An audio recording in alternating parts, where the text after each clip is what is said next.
Well, YouTubers, this is it. Give you a close-up of everything that was done. Some new freeze plugs put in, and then shiny cylinder walls. Pretty nice.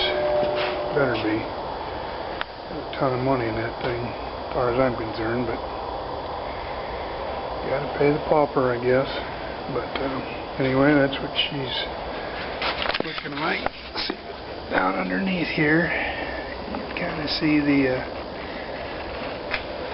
dippers. Bottom of the crank.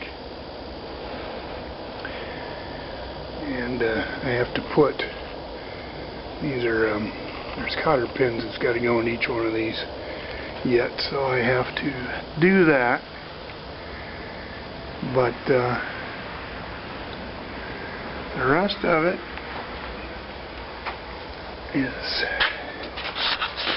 there. Now I just got to remember how to put it back together.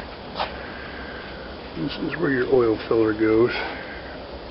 It's not a big deal. And this is where distributor goes. And then you've got all your lifters. Push rods go to the heads. This is the cam. Remember, this is the when I pulled this engine apart to begin with, this cam gear had broke loose from this steel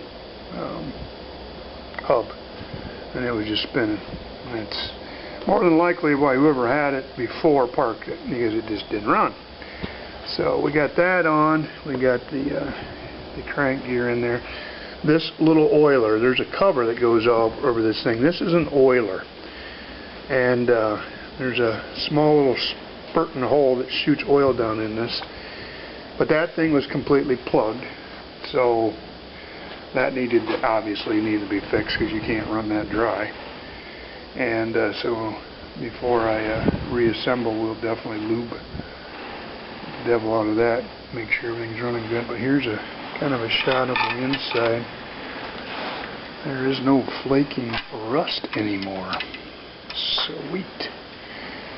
So anyways, kind of excited to get her back together. So I'll kind of take you guys along, hopefully, as time progresses here, and show you different things that I'm doing to it to reassemble it.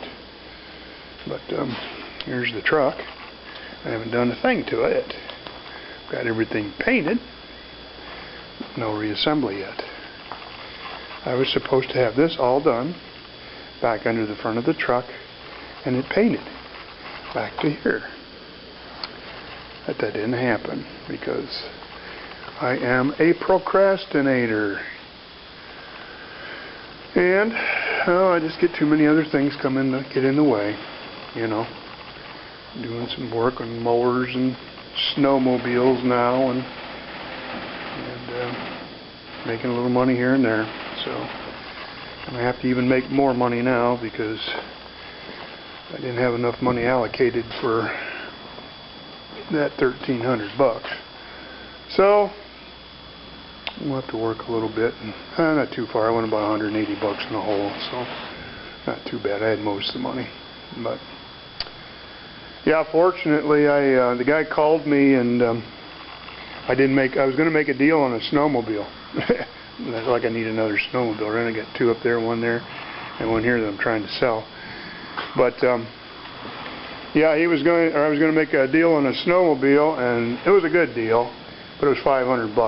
And anyway, this was Monday night that I arranged to make the deal to see it Tuesday at 4:30 in the afternoon, and he called me Tuesday morning, said, hey, my engine's done, it's going to be $1,329. I figured around $800. That's what he told me, somewhere between $800 and $1,000. Well, a lot more work involved, and I knew that number was probably going to be wrong, which it was. So anyway, I had to call the guy back with the sled. I didn't like doing that, but you know, you got the money, you got to do what you got to do. So, anyway, that's all we got for now, YouTubers, and just stay tuned, and thanks for watching all the videos, and we'll keep you updated on what goes on. I'm going to be progressing more on the truck. Here, I'll show you a little bit of the drum. I had to buy a new drum. Finally, I found one. This is an NOS item, and it's you know, not bad shape. It's never been used. Been on a shelf for 76 years or whatever. And but this is the hub that goes in it, and this is the grease covering that goes in the back of it. And then I got the lugs and stuff, or the nuts and the bolts, studs, whatever you want to call them, little studs in there, clean.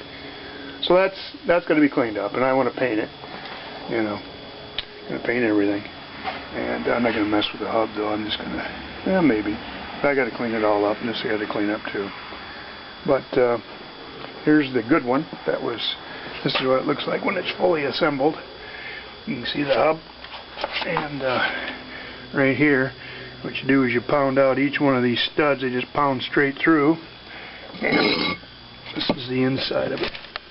There's your grease ring and the shield, I guess they call it. So that goes in there, and so anyway, I'll show you what the old drum looked like. This is the stock drum. That's the good one. And here's the drum that I was replacing. As you can see, first of all, it doesn't have the ribs, which is not a big thing, but the thickness of it, it's too thin, because it doesn't have that raised up portion in the middle. And as I took it apart, I was looking at the center hole. Somebody's actually chiseled that out or cut that out with a torch, ground it off so that hub would fit. Incredible. I mean, it was pretty precision though. I mean, it was in there, but I mean, you look at the edges of that, it's like, holy smokes. But you know, back in the day, that's what they did. They had to get by and do what they had to do. But it didn't fit. It didn't cover the brake shoe. You put it on, it worked, but it didn't cover the brake shoe. So, you know, had to find another one. Well, there we go. $100. That's what I mean. Restoration is expensive. So, but anyway, that's all I got for now. So we'll let y'all go. The video's getting a little long, talking too much here. So, thanks for watching, and we'll see you soon.